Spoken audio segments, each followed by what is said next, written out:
In this video, I am going to show you how to set up a Metamask wallet, ERC20 compatible. Visit the metamask.io website. Select your browser. We will proceed with Chrome. Click Get Chrome extension.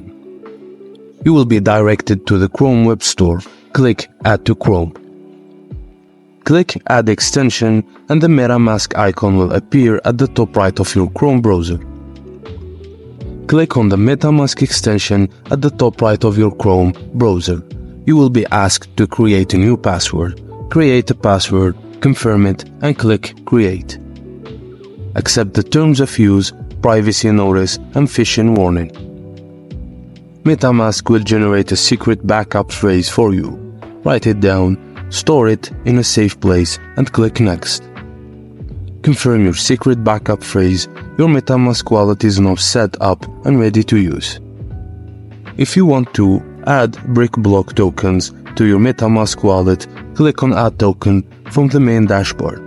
So you can add any or wherever cryptocurrency you want to add to your Metamask wallet.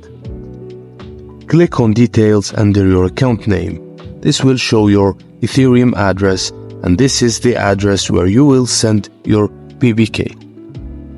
Navigate to the Send functionality of the exchange, example like Bitmart or wallet holding your BBK. We will proceed with the JAX wallet. Pass your Metamask Ethereum address into the recipient field. Click Send and confirm the transaction. Your BBK will be sent to your Metamask wallet, where you can view your new BBK balance. And that's it, guys. Simple as that. Thank you for watching, and please don't forget to like and subscribe for more.